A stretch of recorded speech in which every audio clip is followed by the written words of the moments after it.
பிஸ்மில்லாஹிர் ரஹ்மானிர் ரஹீம்.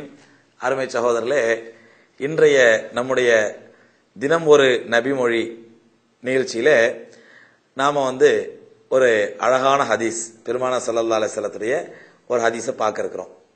பொதுவாகவே மனுஷன் கொஞ்சம் பலசாலியா இருந்தானு வைங்களேன், நல்ல பலசாலியா இருக்கிறான், 4 பேரை வீழ்த்திடுறான் அப்படின்னு சொன்னா அவனுக்கு 4 பேருக்கு மத்தியில் அவனை மதிப்பாங்க. அவன் நல்ல பலசாலிப்பா, பெரிய பயில்வான் பாவன், அவன் எல்லாத்தையும் அவன் கண்ட்ரோலில் கொண்டு வந்துடுவான். அதாவது பலம்ங்கிறது 2 வகையான பலம் இருக்குது. ஒன்னு, தன்னுடைய உடலால் அடுத்தவர்களை தன்னுடைய கண்ட்ரோலுக்குள்ள கொண்டு வர்றது. இன்னொன்னு, தன்னுடைய பேச்சு திறமையால் அடுத்தவர்களை தன்னுடைய கண்ட்ரோலுக்குள்ள கொண்டு வந்துருவாங்க. சில பேர் உடலால பெரிய பலசாலியா இருப்பான், பெரிய பயில்வானா இருப்பான், அவன் 4 பேர் அடிச்சு வீழ்த்தி எல்லாத்தையும் தான் கண்ட்ரோலுக்குள்ள கொண்டு வந்துருவான். சில பேர் தன்னுடைய பேச்சு திறமையால் என்ன பண்ணுவாங்க, அடுத்தவங்க எல்லாத்தையும் தன்னுடைய கண்ட்ரோலுக்குள்ள கொண்டு வந்துருவாங்க. அப்ப இந்த 2 பேருக்குமே சமுதாயத்துல ஒரு பரவலா ஒரு மரியாதை இருக்கும். அடுத்தவர்களை தன்னுடைய கண்ட்ரோலுக்குள், அடுத்தவங்களை தன்னுடைய ஆளுமைக்குள் கொண்டு வர்ற ஒருத்தர் தன்னையே தன்னுடைய ஆளுமைக்குள் கொண்டு வர முடியுமா? அடுத்தவங்களை தன்னுடைய கண்ட்ரோல்ல கொண்டு வந்துறாரு, ஆனா தன்னை தன்னுடைய ஆளுமைக்குள்ள கொண்டு வர முடியுமா? முடியும். பெருமானார் ஸல்லல்லாஹு அலைஹி வஸல்லம் சொல்றாங்க, உண்மையான வீரன் யார் என்றால் அடுத்தவர்களை வீழ்த்தி அவர்களை தன்னுடைய கண்ட்ரோலுக்குள்ள தன்னுடைய ஆளுமைக்குள் கொண்டு வருபவன் இருக்கா பாருங்க, இவன் இல்ல உண்மையான வீரன். உண்மையான வீரன் யார் என்றால் தன்னை கண்ட்ரோல் பண்ணி தன்னை தன்னுடைய ஆளுமைக்குள் தன்னுடைய கண்ட்ரோலுக்குள் கொண்டு வரான் பாருங்க, அவன் தான் உண்மையான வீரன். இது எப்போ ரசூலுல்லாஹி சொல்றாங்க, கோபத்துடைய நேரத்தில். ஏன்னா மனுஷன் அதிகமா பொறுமை இழக்கிறது, கண்ட்ரோல் இழக்கிறது கோபத்துல தான். கோபத்துல என்ன பண்ணுவான், என்ன செய்யுதுன்னு தெரியாம, என்ன பேசுன்னு தெரியாம நிதானம் இழந்து பேசிடுவான். அது தன்னுடைய கண்ட்ரோல் இழந்துருவான், தன்னுடைய ஆளுமை இழந்துருவான், இழந்துட்டு பேசிடுவான். பேசி முடிச்சுட்டு, சே நான் டென்ஷன் ஆயிட்டேன், நான் கண்ட்ரோல் இல்லாம பேசிட்டேன், நான் நிதானம் இழந்துட்டேன் அப்படின்னு அதுக்கப்புறம் வருத்தப்படுவான். ரசூலுல்லாஹி ஸல்லல்லாஹு அலைஹி வஸல்லம் சொல்றாங்க, நீ எவ்வளவு பெரிய வீரனாக இருந்தாலும் சரி, 4 பேரை அடித்து வீழ்த்தக்கூடிய வீரனாக இருந்தாலும் சரி, 4 பேரை உன்னுடைய கண்ட்ரோலுக்குள் கொண்டு வர வீரனாக இருந்தாலும் சரி, அல்ல எத்தனை பேர் வேணாலும் அடிச்சு வீழ்த்தக்கூடிய பயில்வானாக இருந்தாலும் சரி, நீ வீரன் அல்ல.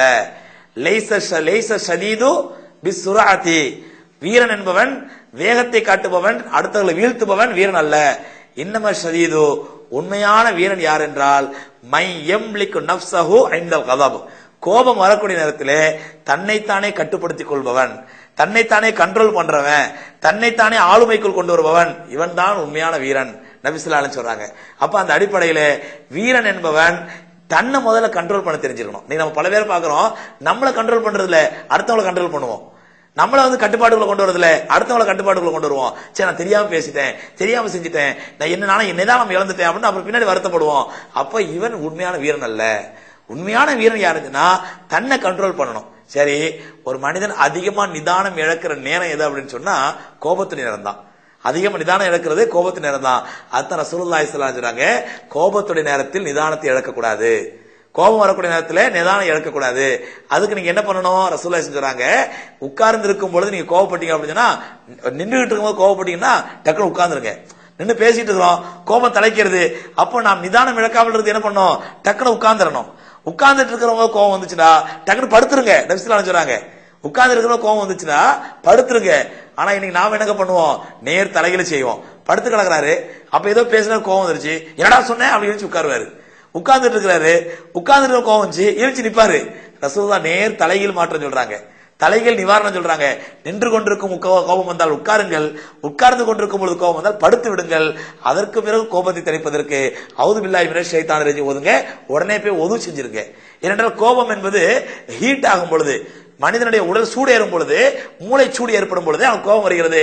அந்த மூளை சூட்டை தணிப்பதற்கு தண்ணீர் நல்ல மருந்து, உடனே ஒது செய்யுங்கிறாங்க நபி ஸல்லல்லாஹு அலைஹி வஸல்லம்.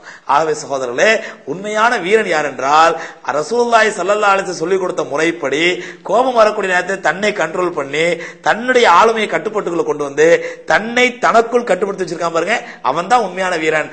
அதை விட்டுட்டு எத்தனை பேரை வீழ்த்தக்கூடிய பயில்வான வீரன் அல்ல, தன்னை கட்டுப்படுத்தக்கூடியவன் தான் உண்மையான வீரன். ரசூலுல்லாஹி ஸல்லல்லாஹு அலைஹி சொல்றாங்க. இந்த ஹதீஸை அபூ ஹுரைரா ரலியல்லாஹு தஆலா அறிவிக்கிறாங்க. சஹீஹ் புகாரிலே இந்த ஹதீஸ் பதிவு